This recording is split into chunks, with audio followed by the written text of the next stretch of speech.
मैं हूं आपके साथ गरिमा बाजपेयी। देवभूमि के दंगल में आज बात करेंगे बेरोजगारी, पलायन पर रोक, व्यापार बेरोक टोक।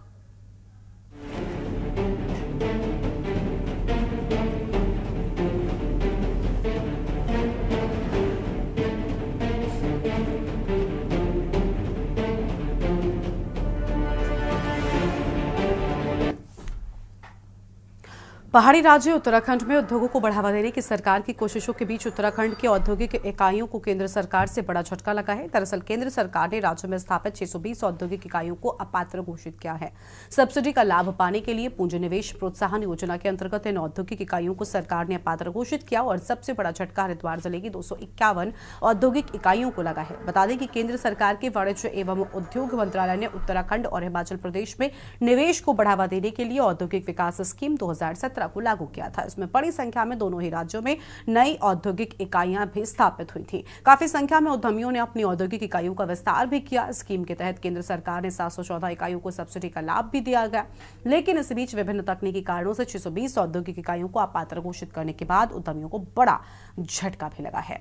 विपक्ष ने इस बीच सरकार पर हमला बोल दिया है। विपक्ष का तर्क है कि सरकार उत्तराखंड में निवेश को बढ़ावा देने के लिए इन्वेस्टर समिट का आयोजन कर रही है, तो वहीं दूसरी ओर जो स्थापित औद्योगिक इकाइयां हैं उनकी सब्सिडी रोककर राज्य से उद्योगों को पलायन करने पर मजबूर किया जा रहा है। सवाल यह है कि आखिर केंद्र के इस झटके से उत्तराखंड को क्या आर्थिक नुकसान होगा। आज इसी मुद्दे पर करेंगे विस्तार से चर्चा। खास मेहमानों का पैनल हमारे साथ में होगा, लेकिन उससे पहले एक रिपोर्ट पर नजर डालिए। उत्तराखंड की 620 औद्योगिक इकाइयों को केंद्र सरकार से बड़ा झटका लगा है। दरअसल केंद्र ने राज्य में स्थापित 620 औद्योगिक इकाइयों को सब्सिडी का लाभ पाने के लिए अपात्र घोषित किया है। केंद्र सरकार ने इसके पीछे रजिस्ट्रेशन और अन्य तकनीकी कारणों को वजह बताया है। सब्सिडी का लाभ न मिलने से इन औद्योगिक इकाइयों के सामने बड़ा संकट खड़ा हो गया है। इंडस्ट्री एसोसिएशन ने पदाधिकारी ने केंद्र सरकार से इस समस्या का समाधान निकलवाने की मांग की है। आपको बता दें कि केंद्र सरकार के वाणिज्य एवं उद्योग मंत्रालय ने उत्तराखंड और हिमाचल प्रदेश में निवेश को बढ़ावा देने के लिए औद्योगिक विकास स्कीम 2017 को लागू किया था। इसमें बड़ी संख्या में दोनों राज्यों में नई औद्योगिक इकाइयां स्थापित भी हुई थी। काफी संख्या में उद्यमियों ने अपनी औद्योगिक इकाइयों का विस्तार भी किया। स्कीम के तहत केंद्र सरकार ने 714 इकाइयों को सब्सिडी का लाभ भी दिया गया, लेकिन इस बीच विभिन्न तकनीकी कारणों से 620 औद्योगिक इकाइयों को अपात्र घोषित करने के बाद उद्यमियों को बड़ा झटका लगा है। वहीं विपक्ष ने इस बीच सरकार पर हमला बोल दिया है। वहीं सत्ता पक्ष हर संभव मदद का भरोसा दे रहा है। देखिए, इसमें कोई संशय नहीं है कि उत्तराखंड में औद्योगिकीकरण के लिए जब राज्य बना था, देश के प्रधानमंत्री आदरणीय अटल बिहारी वाजपेयी जी थे। उन्होंने ही उत्तराखंड को विशेष राज्य का दर्जा दिया था और विशेष राज्य का दर्जा देने के कारण यहाँ उद्योग बहुत बड़ी मात्रा में स्थापित भी हुए, फलीभूत भी हुए, उन्होंने अपना कारोबार भी बढ़ाया है।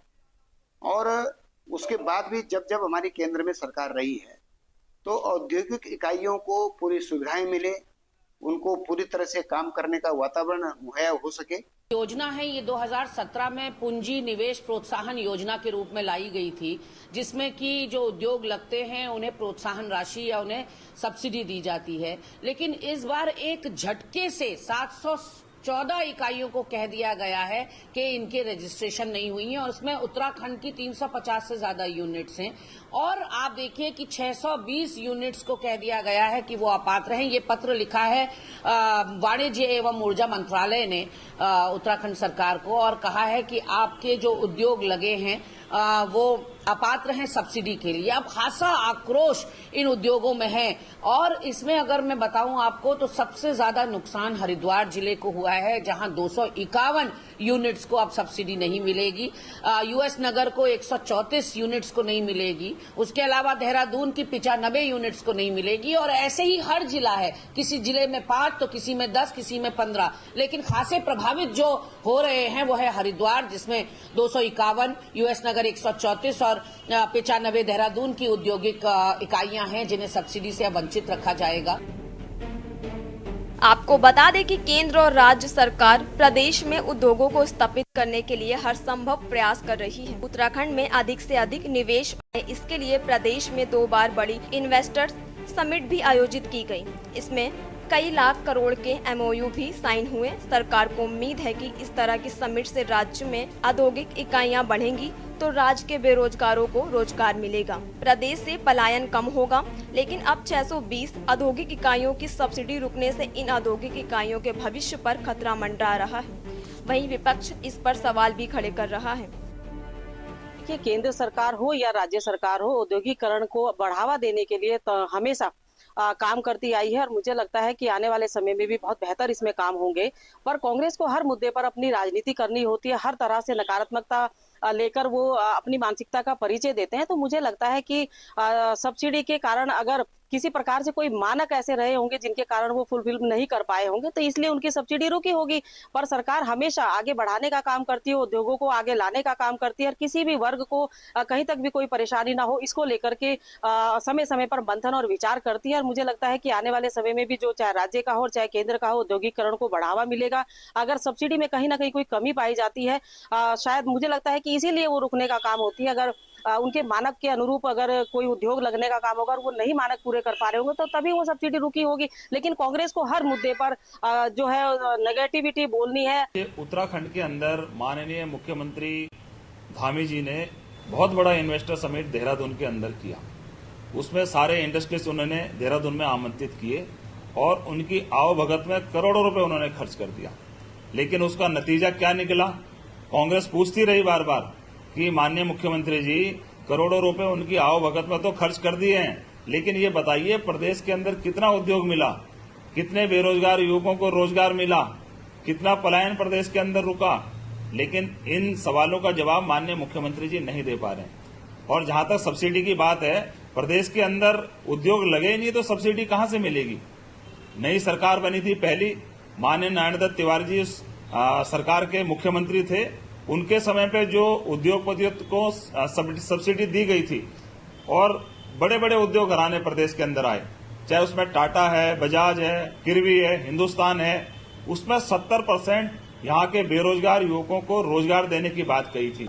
देखिए, निश्चित रूप से अगर जो हमारे लोग इस प्रदेश के भीतर रह रहे हैं, वो पहाड़ों से लेकर मैदानों तक कहीं भी रह रहे हैं और उनका जो रोजगार चल रहा है कहीं ना कहीं उसमें अगर रुकावट आती है या इस चीज से कहीं ना कहीं उस पर बजट के द्वारा रोक लग जाती है तो निश्चित तौर पर आज का युवा या आज का नागरिक जहां पर उसका रोजगार नहीं हो पा रहा है, रोजगार की व्यवस्था नहीं हो पा रही है, तो पलायन तो होगा। और आपने तो ये जो संख्या कही है बहुत बड़ी संख्या है और वही संख्या केवल उन लोगों की होगी जो उस रोजगार को सृजित करेंगे, पर उस रोजगार में सैकड़ों हजारों और कितने लोग उसमें लगेंगे तो उनके भी वो पलायन की बात है।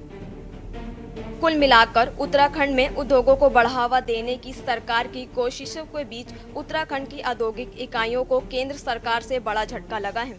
ऐसे में देखना होगा कि सब्सिडी बंद होने के बाद इन तमाम औद्योगिक इकाइयों का क्या भविष्य होगा। क्या केंद्र सरकार इन औद्योगिक इकाइयों की सब्सिडी जारी करेगी या नहीं? Uttarakhand desk report. और देवभूमि के दंगल में आज इसी मुद्दे पर करेंगे विस्तार से चर्चा। खास मेहमानों का पैनल हमारे साथ में जुड़ चुका है, इनसे आपका परिचय भी करवाते हैं। हमारे साथ में राजेश बिष्ट जी हैं, प्रदेश प्रवक्ता हैं भारतीय जनता पार्टी की ओर से। हमारे साथ में शांति प्रसाद भट्ट जी हैं, प्रदेश प्रवक्ता कांग्रेस पार्टी की ओर से। और हमारे साथ में दीपक रावत जी हैं, केंद्रीय प्रवक्ता हैं यूकेडी की ओर से। अन्य मेहमान भी हमारे साथ में कुछ देरी में जुड़ेंगे। फिलहाल चर्चा की शुरुआत हम राजेश बिष्ट जी के साथ में कर लेते हैं। राजेश जी, बेरोजगारी को लेकर लगातार चर्चा उत्तराखंड में हुई रही है। 29 सितंबर को हमने देखा युवाओं ने किस तरीके से बेरोजगारी के चलते एक बड़ा आंदोलन किया, बड़ा धरना किया। और आखिर जो व्यापार है एक तरफ वो तो बढ़ रहा है, उद्यमियों को झटका फिर कैसे लग रहा है? क्यों आखिर व्यापारी भी परेशान है, युवा भी परेशान है, क्या वजह है आखिर?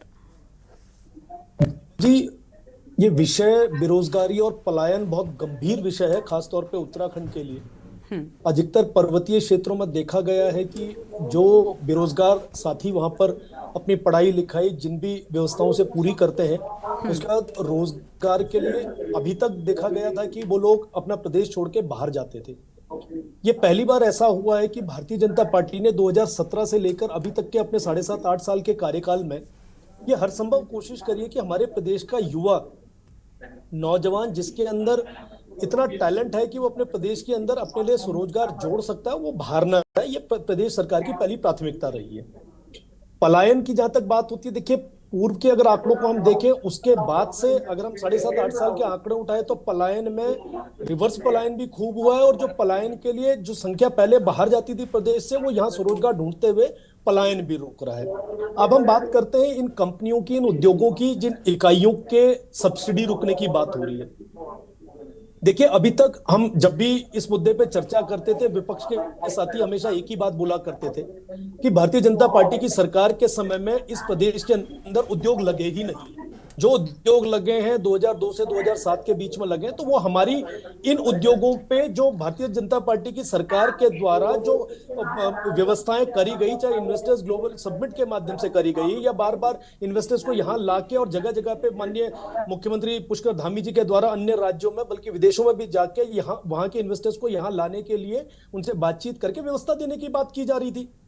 अब जब इन्वेस्टर्स यहाँ पर हैं और उनको सब्सिडी किन्हीं कारणों से नहीं मिल रही है, उन कारणों में खासतौर पे देखा गया है कि केंद्र सरकार ये नहीं कह रही आपको सब्सिडी नहीं देंगे। केंद्र सरकार ये कह रही है कि जो मानक आपको सब्सिडी दिलाते थे, उन मानकों को आप पूरा कीजिए, सब्सिडी ले लीजिए। अगर किसी तरह से कोई उद्यम साथी अगर हमारा नहीं वो अपने मानक पूरे कर रहा है, या 2017 के जो टाइम उसमें दिया गया था उसमें अपना रजिस्ट्रेशन उसने नहीं कराया, फिर भी वो सब्सिडी की मांग कर रहा है, तो देखिए नियमों का उल्लंघन करके भारतीय जनता पार्टी ऐसे सब्सिडी नहीं देने वाली। दूसरी इंपॉर्टेंट बात इसमें यह है कि जब केंद्र सरकार ने इस तरह के मानकों को पूरा करने की बात प्रदेश सरकार को लिखे, तो प्रदेश सरकार ने भी त्वरित कार्रवाई करते हुए अपने उन उद्यमी साथियों को यह आश्वस्त किया है कि आपकी तरफ से जो भी आप लोगों की कार्रवाई में किसी तरह की मदद सरकार से चाहिए, वो मदद आपसे करा के आपके अगर मानक पूरे होते तो आपको सब्सिडी मिलेगी। तो ये किसी तरह का भ्रम खासतौर पे इन्वेस्टर्स पे ना फैलाया जाए, ना किसी तरह का झूठ फैलाया जाए कि आपको ये सब्सिडी नहीं मिलने वाली है। अगर उनके मानक ठीक होंगे, वो पात्र होंगे, तो उनको अवश्य सब्सिडी मिलेगी। मैं आपको बड़ी जिम्मेदारी के साथ ये बात कहना चाहता हूं। दूसरी बात, ये जो बार बार इन्वेस्टर समिट की बात आती है, हम लोगों को ये समझना होगा कि प्रदेश का पहला मुखिया ऐसा इस मुख्यमंत्री के रूप में पुष्कर धामी इस प्रदेश को मिले हैं कि उन्होंने 3.5 लाख के MOU साइन करके इस प्रदेश के अंदर उद्यम लाने की कोशिश की है। अगर इन उद्यमों को लाने की कोशिश करिए, आज हम 24 साल इस उत्तराखंड के नए राज्य बनने के बाद देख रहे हैं, इस पृथक राज्य में हमने आज तक कभी ऐसी कोशिश किसी मुख्यमंत्री के द्वारा देखी? अगर कोई मुख्यमंत्री कोशिश कर रहा है, उसको अप्रिशिएट करना चाहिए, इंस्टेड ऑफ हम उसको यहां पे जाके डिमोरलाइज करें या हम किसी तरह का भ्रम या झूठ फैलाएं जनता के बीच में। मैं इस बात से बिल्कुल सहमत नहीं हूं। जितने उद्योग इस प्रदेश के अंदर लगे, अगर उनके मानक पूरे होंगे, वो सही अपनी कार्रवाई कर रहे होंगे, उन मानकों के तहत आएंगे, पात्र होंगे, तो केंद्र सरकार, प्रदेश सरकार उनको जरूर सब्सिडी दिलाएगी। ये मैं आपको विश्वास के साथ कह सकता हूं। ठीक है, सब्सिडी की बात तक ठीक था, लेकिन कहीं ना कहीं बड़ी वजहें हैं, व्यापारी वर्ग भी परेशान है, ये भी एक बहुत बड़ी बात है जिसको आपने जोड़ा नहीं। सब्सिडी की बात आ गई और बेरोजगारी पलायन पर हमने अभी कल भी इसी मुद्दे पर चर्चा की थी। लगातार अभी यही मुद्दा उत्तराखंड में हम देख रहे हैं कि किस तरीके से बेरोजगार युवा जो हैं वो लगातार सरकार से सवाल पूछ रहे हैं और जिसका सरकार कोई जवाब नहीं दे रही है। अभी व्यापारियों के साथ भी वही हालात हो गए हैं। चलिए ठीक है, शांति प्रसाद भट्ट जी का रुख कर लेते हैं। शांति प्रसाद जी, सरकार कह रही है कि हम तो हर वर्ग को खुश कर रहे हैं, लेकिन यहां तो कुछ और ही हो रहा है। गरिमा जी, अभी भारतीय जनता पार्टी के प्रवक्ता मुझे लगता है कि केंद्र को ओवरलेप कर रहे हैं। केंद्र का पत्र है 30 जुलाई 2024 का, जिस पर उन्होंने राज्य सरकार को पत्र लिखकर स्पष्ट कहा है कि आपकी 620 इकाइयां जिनका रजिस्ट्रेशन नहीं हुआ है वो इस स्कीम के लिए पात्र ही नहीं है। तो जब वो पात्र ही नहीं है तो मेरे भाई राजेश जी किस तरह से कह रहे हैं कि हम उनको दिलाएंगे? भाई, ये जो केंद्र सरकार का औद्योगिक विकास स्कीम 2017 की स्कीम है, इसके तहत ये दिया जाना था, लेकिन नहीं दिया गया है। इससे प्रदेश को ही तो नुकसान होगा। और मैं तो पंडित नरेंद्र 2002 में जब उन्होंने सिटकुल और पिटकुल इन सब की स्थापना की थी, तो यही भावना के साथ उन्होंने स्थापना की थी कि यहाँ रोजगार का सृजन होगा। लेकिन आप केवल ये उत्तराखंड की बात नहीं है, आप केंद्र में भी देखिए, जब मोदी सरकार ने मेक इन इंडिया लॉन्च किया था स्कीम, वो स्कीम पूरी तरह फ्लॉप हो गई, फेल हो गई, क्योंकि यूपीए सरकार के दौरान 2013-14 तक में जो मैन्युफैक्चरिंग में जीडीपी में जो हिस्सेदारी थी वो 17.3% थी, वही लगभग आज है। मतलब कहने का यह है कि कांग्रेस सरकार में किए विकास पर ही भारतीय जनता पार्टी रेंग रही है, ये अपने आप कुछ नहीं करने वाली है। इसलिए जब तक ये अपने जो इनके दोस्त हैं, माननीय प्रधानमंत्री जी के जो दोस्त हैं, उनकी दोस्ती छोड़कर देश और प्रदेश के लिए काम करेंगे, तभी चीजें ठीक होंगी। जब तक अपने दोस्तों के लिए करेंगे तब तक निवेश आने वाला नहीं है। निवेश तब आएगा जब देश हित में और प्रदेश हित में सोचकर आप काम करेंगे, तब निवेश आएगा। वरना निवेश तो भाग रहा है, कहीं चाइना भाग रहा है, कहीं दूसरी तरफ भाग रहा है। आप जब विदेश में जाते हैं माननीय प्रधानमंत्री जी, तो केवल दोस्तों के लिए काम करते हैं। हमारा ये सीधा आरोप है। आप देश के लिए काम करिए, तब आपका निवेश बढ़ेगा, प्रदेश में भी बढ़ेगा, यहां भी बढ़ेगा। 714 में से आपने 620 की सब्सिडियां बंद कर दी। भाई जब उनकी सब्सिडियां बंद कर दी तो भागेंगे इधर उधर। जब भागेंगे तो रोजगार कम होगा, लोग बेरोजगार होंगे। अभी सरकार ने बजट सत्र में कहा था कि 78,000 पद तो सरकारी रिक्त है, उनको तो आप भर नहीं रहे हैं। अब कोई विज्ञप्तियां निकाल रहे हैं तो वो मिनी विज्ञप्तियां निकाल रहे हैं, एक बल्क में कोई विज्ञप्ति नहीं निकाल रहे हैं। अकेले हरीश रावत जी की सरकार में 32,000 नियुक्तियां हुई हैं गरिमा जी। लेकिन ये सरकार पता नहीं कैसे काम कर रही है। 2-3 साल इस सरकार का निकल गया, बाकी साल जो 1-1.5 बचा है वो चुनाव में निकल जाएगा। बस फिर देखते रहिए आप, कुछ होने वाला नहीं है। इसलिए केंद्र सरकार का ये राज्य पर बड़ा कुठाराघात है जो इन्होंने इन इकाइयों की सब्सिडियां बंद की। ठीक है, आपके पास में लौटेंगे, अपनी चर्चा को हम आगे बढ़ाएंगे, लेकिन उससे पहले सीधा दर्शकों को हरियाणा के पलवल लेकर चलते हैं, जहां पर प्रधानमंत्री क्या कुछ कह रहे हैं। दूर रखने वाले हैं साथियों। यहां हरियाणा में कांग्रेस के भीतर जो कलह मची है, हरियाणा के लोग इसे भी देख रहे हैं। कांग्रेस से सबसे अधिक नाराजगी तो दलित, पिछड़े और वंचित समाज की है। दलित समाज ने भी ठान लिया है, बापू बेटे की राजनीति को चमकाने का अब दलित मोहरा नहीं बनेंगे।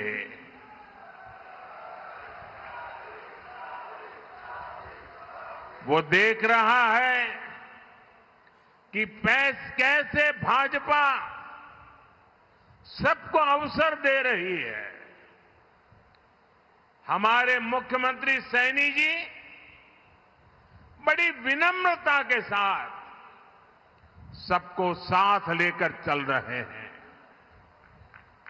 साथियों, कांग्रेस ने 60 साल 70 साल तक देश पर राज किया।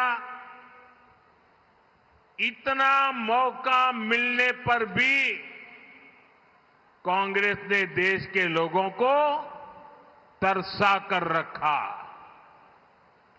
सड़क, बिजली, पानी, शौचालय, पक्के घर, एक बहुत बड़ी आबादी मूल सुविधाओं से वंचित थी। कांग्रेस के भ्रष्टाचार का हाल यह था कि 1 रुपया अगर दिल्ली से निकलता था तो गरीब के घर तक जाते जाते 15 पैसा हो जाता था। देश पूछ रहा है, ये वो कौन सा पंजा था जो 1 रुपये को घिस घिस करके 15 पैसा बना देता था। गरीबों के हक को लूटने वाले गरीबी हटाने का नारा देते थे। कांग्रेस ने देश के लिए जरूरी हर विषय को उलझाए रखा। वो उलझाने में एक्सपर्ट रहे हैं। कांग्रेस ने अयोध्या में राम मंदिर नहीं बनने दिया। कांग्रेस ने जम्मू कश्मीर में बाबा साहब आंबेडकर का संविधान पूरी तरह से लागू नहीं होने दिया। उसने हमारी बहनों को संसद और विधानसभा में आरक्षण से वंचित रखा। उसने हमारी मुस्लिम बहनों को 3 तलाक की समस्या में उलझाए रखा। यानी कांग्रेस ने देशवासियों की समस्याओं का समाधान नहीं किया, बल्कि अपने बेटे बेटी, अपना परिवार, उसको स्थापित करने में ही पूरी की पूरी शक्ति लगा दी। साथियों, आज मैं पूरे देश के सामने, पूरे हरियाणा के सामने एक सवाल रख रहा हूं। आखिर ऐसा क्या है कि कांग्रेस इतना कुछ गलत कर रहे हैं, इतने सारे पाप कर चुके हैं, फिर भी सरकार बनाने के सपने देखते हैं? मैं आपको बताता हूं कि आखिरकार कांग्रेस को ये सपने देखने की हिम्मत कहां से आती है। दरअसल कांग्रेस को लगता है कि भाजपा के समर्थकों, ये सारे देशभक्ति से भरे हुए लोग हैं। ये देशभक्ति से भरे हुए लोगों का, उनको भ्रमित करना, उनको तोड़ना, उसका कुछ रास्ता उनके दिमाग में चलता रहता है। आपको तस्वीर दिखा रहे थे हरियाणा के पलवल से, जहां पर प्रधानमंत्री पहुंचे हुए थे। और एक छोटे से ब्रेक के लिए आप रुकते हैं, जल्द लौटेंगे। आप देख रहे हैं टी। ब्रेक के बाद देवभूमि के दंगल में आप सभी का स्वागत है। हम चर्चा कर रहे हैं बेरोजगार, पलायन और व्यापार को लेकर। खास मेहमान हमारे साथ में लगातार बने हुए दीपक रावत जी के पास पे चलते हैं। केंद्रीय प्रवक्ता है उत्तराखंड क्रांति दल की ओर से, उनका रुख कर लेते हैं। दीपक जी, आपने सुना दो बड़े दलों की ओर से, चाहे सत्ता पक्ष हो या मुख्य रूप से विपक्ष में बैठे कांग्रेस की प्रतिक्रिया, लेकिन बड़ी बात यह है कि आम जनता को राहत तो नहीं मिल रही है। बेरोजगारी, पलायन, सब कुछ चल रहा है, व्यापार भी बेरोक टोक हो रहा है, लेकिन असंतुष्ट सब नजर आ रहे हैं।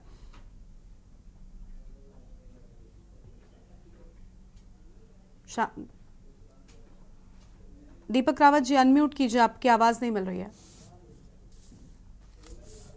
हेलो जी, गरिमा जी, मेरी आवाज आ रही है? हाँ बोलिए सर, बोलिए। गरिमा जी, एक चीज तो स्पष्ट है कि जिस प्रकार से 714 में से 620 कंपनियों की सब्सिडी बंद करी गई है, और आज जब हम चर्चा कर रहे हैं तो जो सरकार है, राज्य सरकार है, इसको ये अनभिज्ञता दर्शा रही है कि इन्हें कुछ पता ही नहीं है। ये कैसे संभव है कि जिस राज्य में ये इकाइयां स्थापित हैं, उस राज्य में वाणिज्य मंत्रालय को ये पता ही नहीं है कि वो मानक के अनुरूप चल रही हैं या नहीं चल रही हैं। और केंद्र से जब पत्र आता है, जिसका संज्ञान अभी हमसे पहले कांग्रेस को उनका, तब जाके इनको समझ में आता है कि बहुत सारी इकाइयों का अब भविष्य में जो है सब्सिडी रुक जाएंगी। देखिए, इससे दो स्थितियां उत्पन्न वाली है गरिमा जी। एक, आर्थिक नुकसान इस प्रदेश को होने वाला है यदि इनमें से एक भी इकाई बंद होती है। एक भी बोल रहा हूं, यदि 620 में से आधी से ज्यादा 620 बंद हुई, तब कितना आर्थिक नुकसान होगा, इसका आकलन करना तो बहुत मुश्किल है। दूसरा, बेरोजगारी बढ़ेगी। जिस रोजगार के बारे में भारतीय जनता पार्टी अपने कसीदे गढ़ती है कि उन्होंने राज्य में इतना रोजगार दिया, अगर ये इकाइयां बंद होती हैं तो बहुत से स्थानीय रोजगार, जिसका आंकड़ा सरकार के पास नहीं होगा कि इन इकाइयों में कितने स्थानीय लोग हैं जो रोजगार कर रहे हैं, ऐसा कोई भी आंकड़ा मुझे तो लगता है कि सरकार के पास होगा। लेकिन फिर भी जो भी लोग बेरोजगार होंगे, वो कहीं ना कहीं पर उनको नुकसान होने वाला है, चाहे वो स्थानीय लोग हो, प्रदेश के लोग हो, निवासी हो, या प्रदेश के बाहर रहने वाले हो। लेकिन ये दोनों ही चीजें ऐसी हैं जिसका जो भरपाई है वो मुझे लग रहा है मुश्किल है। और जिस प्रकार से पत्र आया है इस साल, मुझे तो नहीं लगता कि जो स्थिति है अब जाके इन सब्सिडी मिलने वाली है। और जो 2017 में जिस प्रकार से जो हमारे औद्योगिक घराने हैं उनको आकर्षित किया गया था, बड़े बड़े जो घराने हैं या इंडस्ट्रीज हैं, उनको यहाँ पर आकर्षित किया गया था, वो यहाँ पर अपनी इकाइयां खोले हैं। और गरिमा जी, ये वो इकाइयां हैं जो सिर्फ सब्सिडी को ही, जो छोटे मोटे प्रोडक्ट बनाती हैं, उसमें जो उनको सब्सिडी मिलती है, उसका जो लाभ मिलता है टैक्स में, टैक्स सेविंग का जो लाभ मिलता है, उसके लिए वो अपनी इकाइयां लगाती हैं और मैक्सिमम ज्यादा प्रोडक्शन उत्तराखंड से करती है, ताकि उसमें ज्यादा से ज्यादा वो लाभ कमा सके। और अगर ऐसी स्थिति लगातार बनी रही कि मानकों के अनुरूप अगर उनको सब्सिडी नहीं मिली या आगे भी ऐसे चलता रहा, तो वो बहुत जल्द जिस प्रदेश में ऐसा होगा वो वहां चली जाएंगी। ये सिर्फ आकर्षण के कारण आती हैं और आकर्षण के कारण ही कहीं और शिफ्ट हो जाएंगी। ऐसी स्थिति में भी नुकसान जो है वो राज्य का ही होने वाला है। तो ये चीजें बड़ा आश्चर्य हो रहा है ये जानकर कि राज्य सरकार के विभाग को इस प्रकार में ज्ञात ही नहीं था कि 2017 में जो इतनी सारी इकाइयां लगी थी, उसके बाद आज जो इनकी स्थिति है वो मानकों के अनुरूप चली नहीं रही है, या अपने कागज जमा ही नहीं कर पाई है। और अगर इसके बारे में समय रहते पता चल जाता तो शायद केंद्र से इस प्रकार का पत्र राज्य को प्राप्त नहीं होता। और ऐसी स्थिति के लिए पूरी जिम्मेदारी राज्य सरकार को लेनी पड़ेगी। और रही बात जो विषय आ रहा था कि इन्वेस्टर समिट का, तो आज हमारे भारतीय जनता पार्टी गरिमा जी प्रवक्ता जी तो 2023 का इन्वेस्टर समिट याद दिला रहे हैं, लेकिन 2018 के इन्वेस्टर समिट का क्या हुआ? उसका जो 70 करोड़ का जो MOU हुए थे वो धरातल में कहाँ उतरे? अब यही तो स्थिति है ना कि आप बोलते हैं, अखबारों की हेडलाइन बन जाते हैं, लेकिन जब धरातल में आता है तो ये स्थिति होती है कि कुछ में नजर नहीं आता। अगर 3.5 लाख करोड़ के MOU साइन हुए हैं, इसमें से आधे भी अगर इस प्रदेश में लग गए तो इस प्रदेश की आर्थिक स्थिति बहुत हद तक सही हो सकती है। लेकिन गरिमा जी, यूकेडी पूरा निश्चित है कि आप जिस प्रकार आप भी देखिएगा और हम भी देखेंगे कि एक और इन्वेस्टर समिट आने को हो जाएगा, लेकिन 2023 का आपको आंकड़ा कुछ भी नहीं मिलने वाला। ये स्थिति लगातार वर्तमान में, चाहे वो कांग्रेस सरकार रही हो या या भारतीय जनता पार्टी सरकार रही हो, ये दोनों ही सरकारें इस तरह का कुछ न कुछ गड़बड़झाल करती रहती है और उसका नुकसान यहाँ के मूल निवासियों को, यहाँ के देश की जनता को, राज्य की जनता को भोगना पड़ता है। चलिए ठीक है, अरुण शर्मा जी हमारे साथ में है, वरिष्ठ पत्रकार हैं। अरुण जी, आपने सभी की बात को सुन लिया होगा। आखिर क्या है, क्योंकि बेरोजगार तो परेशान ही हैं, व्यापारियों को भी बड़ा झटका एक बार फिर से लग गया है और पहले भी शिकायतें सरकार से थी। हर किसी का कहना है कि आखिर राज्य सरकार क्या कर रही है। इन्वेस्टर समिट लगातार होते गए, इसके पहले कांग्रेस के वक्त के इन्वेस्टर समिट को याद किया जा रहा था, लेकिन अभी जो सत्ता पक्ष के दौरान ही हुए, इनके भी MOUs हजारों करोड़ों के MOUs थे सर। जब आप नंबर पर आते हो तो इस तरीके की संख्या बताई जाती है आम दर्शकों को कि इतने सारे MOUs साइन हुए हैं, लेकिन व्यापारी तो जस का तस है और उतना ही परेशान है। गरिमा, उत्तराखंड में अगर हम औद्योगिक विकास की बात करें तो पंडित नारायण दत्त तिवारी के समय में कई जगह पे उत्तराखंड के देहरादून के सेलाकुई में कहें, हरिद्वार कहें, उधम सिंह नगर में कहें, नैनीताल में कहें, कई जगह सिडकुल बनाए गए थे। और उन सिडकुलों में क्योंकि तिवारी जी के अपने संपर्क थे, तिवारी जी ने उन अपने संपर्कों के जरिए उद्योग धंधों को उत्तराखंड में आकर्षित किया और यहाँ उनकी स्थापना करवाई। ये सही बात है कि उस टाइम डॉक्टर मनमोहन सिंह की केंद्र सरकार ने 2004 से 2014 तक उत्तराखंड को औद्योगिक पैकेज दिया था, जिसमें तमाम तरह की छूट थी और उन छूट की गतिविधियों से आकर्षित होकर यहाँ उद्योग आए थे और तमाम बड़े उद्योग लगे।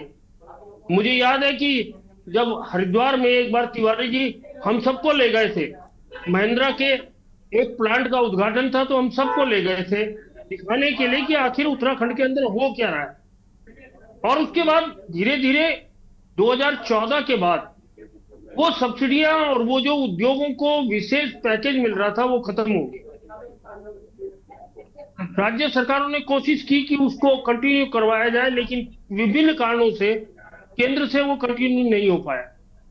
तो उसके बाद अब ये एक नई खबर आ रही है, पिछले साल के इन्वेस्टर समिट के बाद, उस इन्वेस्टर समिट में हम भी थे, तमाम बड़े बड़े उद्योग घरानों के लोग वहां आए, प्रधानमंत्री भी आए और नितिन गडकरी भी आए, अमित शाह भी आए, तमाम बड़े नेता भी आए और उत्तराखंड के लिए तमाम घोषणाएं की गई। लेकिन अब ये नई खबर है कि 620 उद्योगों की सब्सिडी खत्म होने जा रही है या खत्म हो गई है। देखिए, सब्सिडी के कुछ मानक होते हैं, निश्चित तौर पर उद्योग धंधों को उन मानकों का पालन करना होगा, क्योंकि वो उन्हीं शर्तों में उद्योग धंधों की स्थापना भी हुई कि वो केंद्र के मानक और राज्य के मानकों का पालन करेंगे। और उन मानकों को पूरा न करने पर नोटिस आया। ये सही बात है, राज्य सरकार को उसके बाद पता लगा जब केंद्र से यह नोटिस आ गया 620 उद्योगों को बंद करने का। और एक गंभीर बात है, हमारे उद्योग धंधों के लिए भी गंभीर बात है।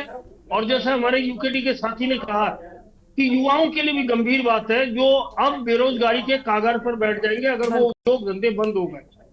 और उत्तराखंड में वैसे ही बेरोजगारी की दर बहुत ज्यादा है और सरकारी नौकरियों में इतने लोगों को नहीं खपाया जा सकता, तो निश्चित तौर पर लोग प्राइवेट उद्योग धंधों के भरोसे रहते हैं और उन्हीं से संबंधित कोर्सेज भी करते हैं, चाहे आईटीआई में करें या पॉलिटेक्निक में करें या और ट्रेड में करें, तो उनसे वो सीखते हैं और उसके बाद उनकी कामना रहती है कि उनको कहीं अच्छा रोजगार मिल जाए और उसी रोजगार की तलाश में जब वो अपने निकटवर्ती क्षेत्रों के उद्योग धंधों में काम करते हैं, लेकिन अगर अचानक से ये खबर आ जाए कि ये बंद हो जाएंगे तो निश्चित तौर पर ये प्रदेश सरकार के लिए भी और युवाओं के लिए भी वज्रपात जैसे ही हालात है।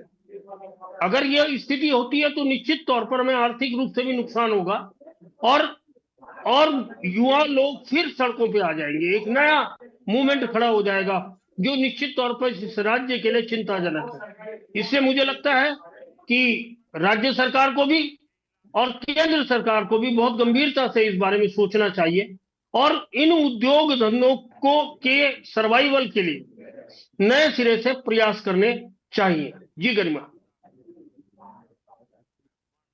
कि आखिर प्रयास कब होंगे राजेश जी? नए सिरे से प्रयास करना चाहिए, राज्य सरकार को जिम्मेदार मान रहे हैं लोग, इन्वेस्टर समिट पर सवाल पूछ रहे हैं लोग और सत्ता पक्ष चुप है, और आज से नहीं बहुत पहले से। जी देखिए, अभी जिस विषय पे हम बात कर रहे हैं ये बेशक बहुत गंभीर विषय है और इस गंभीरता को प्रदेश सरकार बहुत अच्छे से समझती है। अभी हमारे यूकेडी के विद्वान साथी ने कहा 720 में से 600 या 650 कंपनियों की सब्सिडी, 614 कंपनियों की सब्सिडी रुक गई। इनको स्क्रिप्ट दोबारा से पढ़नी होगी और इन्हें समझना होगा कि जो 714 कंपनियां, 750 कंपनियां, उनको सब्सिडी मिल चुकी है। तो 60% कंपनियों को सब्सिडी मिल गई है। तो जानकारी पूरी रखें, कुछ भी ना बोले डिबेट में, क्योंकि आपका चैनल बहुत प्रतिष्ठित चैनल है। आप जिम्मेदारी ना लें, सरकार जिम्मेदारी ना ले राजेश जी। ठीक है दीपक जी, ठीक है, अभी आते हैं, इसके बाद आते हैं, एक साथ बहस नहीं करनी है, एक एक करके सबको बोलना है। आदत ऐसी हो गई है कि झूठ बोलने की आदत हो गई और झूठ कोई टोके पकड़े तुम्हारा झूठ तो तुम चिल्लाने लगते हो। टाइम का इंतजार करो। झूठ मत चिल्लाओ, झूठ मत चिल्लाओ ना। दीपक जी आप लिखिए पॉइंट्स, आपके पास में आऊंगे तब काउंटर कीजिएगा, प्लीज आपस में बहस मत करिए। नहीं दिखेंगी दीपक जी प्लीज आपस में बहस नहीं करिए। दीपक जी म्यूट कर लीजिए। राजेश जी प्लीज थोड़ी देर के लिए शांत हो जाए, ठीक है? आपके पास में वापस लौटेंगे। हरियाणा के सोनीपत में इस बीच कांग्रेस नेता राहुल गांधी क्या कह रहे हैं, सुनते हैं। दुख हो मगर चेहरे पे दुख नहीं दिखेगा, डरते किसी चीज से नहीं है, यह कांग्रेस पार्टी का कार्यकर्ता है। आप जानते हो। अच्छा, कुछ साल के लिए बीजेपी वालों ने आक्रमण किया, थोड़े से जो कांग्रेसी डर गए वो भाग गए, आपने देखा होगा। मगर ये लोग नहीं डरे, किसी से नहीं डरे, आप भी नहीं डरे। तो कांग्रेस का कार्यकर्ता खुश रहता है, जनता की आवाज सुनता है और डरता किसी से नहीं। इसीलिए मैं उसे टाइगर कहता हूं, शेर, और हमारी शेरनियां भी दिख रही हैं यहां पे। भाई और बहनों, लड़ाई इसकी है। ये संविधान जो है ये अंबेडकर जी की देन है, महात्मा गांधी जी की देन है, और इसी के लिए कांग्रेस पार्टी लड़ी थी। कांग्रेस के हजारों कार्यकर्ता इसके लिए मरे हैं और आज यही सवाल है। सवाल यह है, बीजेपी इसको खत्म करना चाहता है। जो भी वो करते हैं इसको कमजोर करने के लिए करते हैं, चाहे वो अदानी की मदद हो, अग्निवीर योजना हो, जो भी इनका काम है ये इसको कमजोर करने का काम करते हैं। और जो भी हम करते हैं, चाहे कॉन्स्टिट्यूशन की रक्षा, चाहे मनरेगा हो, भोजन का अधिकार हो, किसानों का कर्ज माफ हो, जो भी हम करते हैं हम इसकी रक्षा करने के लिए करते हैं। यह फर्क है। हाथ जोड़ते हैं मगर फिर 24 घंटे जो अंबेडकर जी का सपना था उसको नष्ट करने में, खत्म करने में लगा देते। लड़ाई इसी बात की है। और आज मैं आपको यही बताने आया हूं कि राजनीतिक लड़ाई आज हिंदुस्तान में विचारधारा की लड़ाई है। यहां पे दो विचारधाराओं की लड़ाई है। एक आरएसएस बीजेपी जो इसको खत्म करना चाहते हैं, जो जाति जनगणना नहीं चाहते हैं, जो रिजर्वेशन को खत्म करना चाहते हैं, और दूसरी तरफ कांग्रेस पार्टी जो इसकी रक्षा करती है, मर जाएगी मगर इसकी रक्षा करेगी। जिन्होंने आपको रिजर्वेशन दिया, जो रिजर्वेशन को 50% से आगे बढ़ाने का काम करने जा रही है, और जो जाति जनगणना का वायदा करी है और पूरा करेगी उस वायदे। तो लड़ाई इन दोनों शक्तियों के बीच में है। और हरियाणा इस लड़ाई में, इस बड़े युद्ध में एक युद्ध है। अभी आपने मुझे जलेबी दी, कहां की नहीं हो,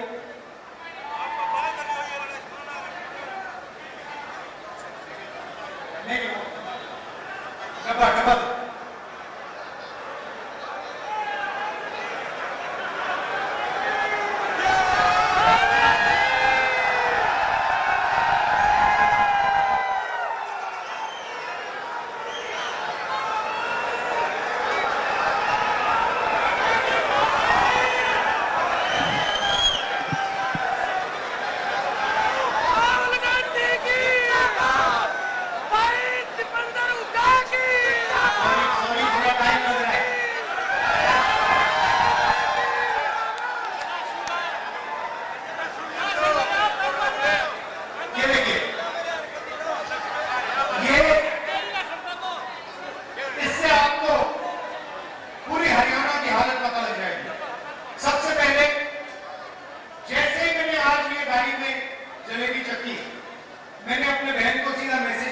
भेजा। मैंने कहा प्रियंका को जलेबी बहुत अच्छी लगती है, मुझे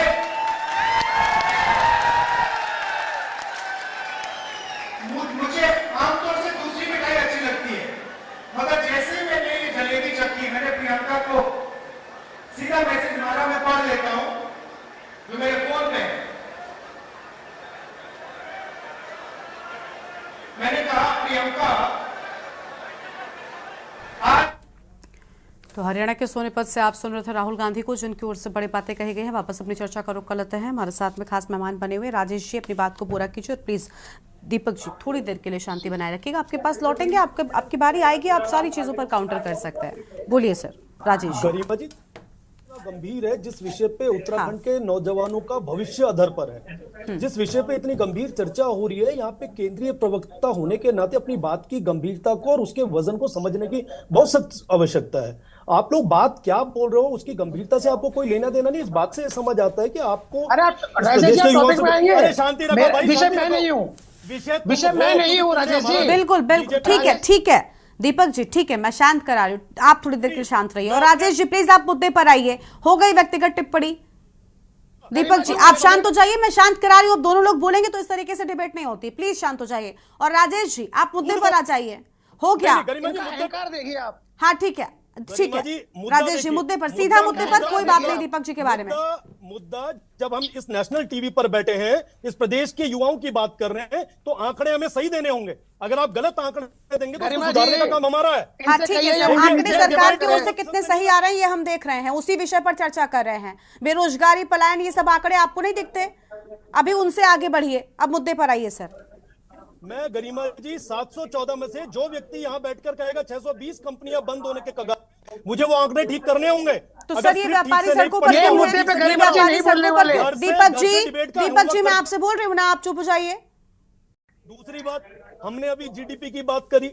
जीडीपी में अगर 2004 की बात, 2007 की बात, 2010 सर आप जीडीपी की बात कर रहे हैं, आप अपने प्रदेश की बात कर लीजिए ना। आपके प्रदेश में युवाओं को रोजगार मिल गया, आपके प्रदेश में युवा क्यों सड़कों पर निकलकर रैली करने को मजबूर हैं? जीडीपी की बात आंकड़ों में तो आपने बहुत सारी भर्तियां निकाली हैं।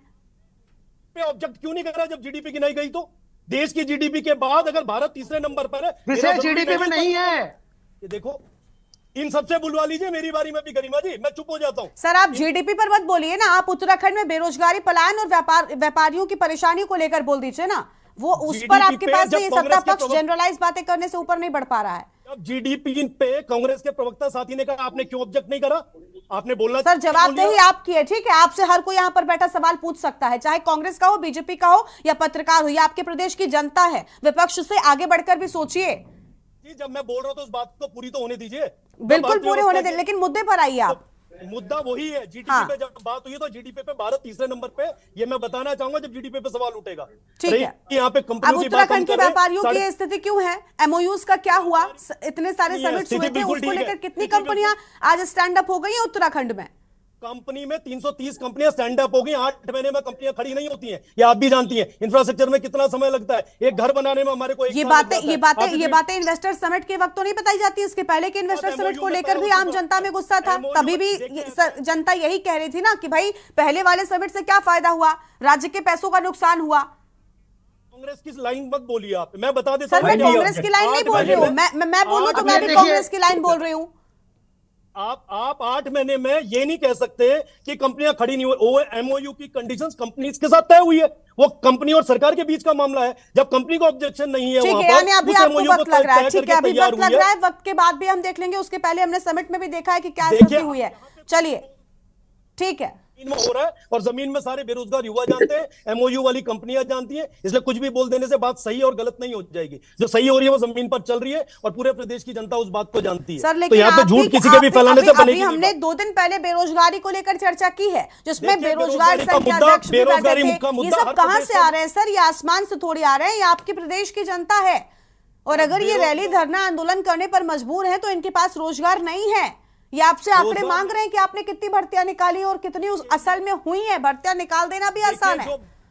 भर्तियां जो निकली हैं 16.5 भर्तियां अगर सरकारी सर्विसेज भारतीय जनता पार्टी की सरकार नहीं तो एक्सेप्ट करना होगा, उसको काउंटर नहीं कर सकते आप। और पीछे 2024 से पीछे के आंकड़े चेक कीजिए ना, वो भी रखिए ना सामने कि 16,000 भर्तियां पहले आप ही थे सर, 24 से पहले भी आप ही थे। आप डबल इंजन की सरकार के साथ में, आप खैर व्यक्तिगत मुझसे बहस करें वो एक अलग चीज है, लेकिन आप 10 सालों से प्रदेश में, और तब भी अगर आप ये कह रहे हैं तो फिर आप सत्ता पक्ष किसी और दल से सवाल नहीं पूछ सकते। सबसे पहले आपकी जवाबदेही है। चलिए ठीक है, अब अन्य लोगों को भी जोड़ लेते हैं। ठीक है, आपके हिसाब से अभी वक्त है ना इन्वेस्टर समिट के पूरे इंफ्रास्ट्रक्चर को खड़ा होने में, तो ये बात भी आम जनता को बताई जानी चाहिए। उस वक्त बहुत बड़े बड़े सपने क्यों दिखा दिए जाते हैं? हजारों एमओयूज जब नंबर आता है ना सामने तो आम जनता को लगता है कि वाह क्या बात है। गलत सपने क्या गलत दिखाए? अगर उनको कहा है कि हम लोग पूरा सच बताना भी जिम्मेदारी होती है सर, ठीक है। क्या ये आम जनता नहीं जानती है कि इन्वेस्टर समिट के बाद जो इंफ्रास्ट्रक्चर बनेगा तो उसमें समय लगने वाला है? चलिए ठीक है, ठीक है सर, आएंगे आपके पास में और मेहमान है उनको जोड़ते हैं। दीपक कांग्रेस से शांति प्रसाद जी हैं, शांति भट्ट जी हमारे साथ में। जी शांति जी, कुछ कह रहे थे? अभी जो अरुण भाई साहब ने बातें कही हैं वो बहुत विद्वान पत्रकार हैं, समसामयिक विषयों पर उनकी पैनी नजर रहती है, और जिन बातों को उन्होंने कहा है मैं उन बातों को आत्मसात करते हुए आगे कह रहा हूँ। पंडित नारेंद्र तिवारी जी ने जब सिडकुल की स्थापना की तब हरिद्वार, देहरादून, सेलाकुई, कोटद्वार, सितारगंज, काशीपुर और 7 एकीकृत औद्योगिक स्टेट विकसित किए थे। और जो बात अभी राजेश जी कह रहे हैं डाटा की हमारे यूपीडी के साथी के लिए, तो मैं इन्हें डाटा बता देता हूँ। अल्मोड़ा में 29, चमोली में 1, चंपावत में 3, देहरादून में 95, पौड़ी में 34, हरिद्वार में 251, नैनीताल में 37, रुद्रप्रयाग में 3, टिहरी में 24, उधम सिंह नगर में 134, उत्तरकाशी में 3। 620 औद्योगिक इकाइयों की जो आईडीएस स्कीम के तहत सब्सिडी मिलनी थी वो इस सरकार ने उनको अपात्र घोषित कर दिया है। और जब अपात्र घोषित कर दिया है तो कितनी बेरोजगारी बढ़ेगी? नारेंद्र तिवारी जी के समय की औद्योगिक नीति देखिए, तिवारी जी ने कहा था कि 70% स्थानीय लोगों को रोजगार देना होगा और वो दिया गया था। हमारे समय में 41,216 लघु उद्योग लगे और लगभग 200 बड़े उद्योग लगे, जिनमें से कि लगभग 55-60 हजार लोगों को रोजगार मिला था। सरकारी रोजगार अलग हैं। तो इसलिए राजेश जी, इस तरह की बातें ना करें। आपकी सरकार है और डबल इंजन की सरकार है। लोग बेरोजगार जब धरने पे बैठते हैं, आप उन पर खूब लाठियां भांजते हैं। आपकी सरकार में अभी जब आप 4 मंत्री पदों को नहीं भर पा रहे हैं, तो बेरोजगारी को क्या खत्म करेंगे ये हम समझ सकते हैं। एक मंत्री पे आय से अधिक संपत्ति का मामला चल रहा है, अभी 7 दिन बाकी हैं, उस पर आप क्या निर्णय लेते हैं, आपका चाल चरित्र चेहरा पता लग जाएगा। और आप लगातार बेरोजगारों पर कुठाराघात कर रहे हैं, वो जनता देख रही है। अभी 78,000 पदों की तो बात आपने बजट सत्र में खुद ही स्वीकार की है कि वो रिक्त पड़े हुए हैं, उनको तो भरने का वादा आप में है नहीं।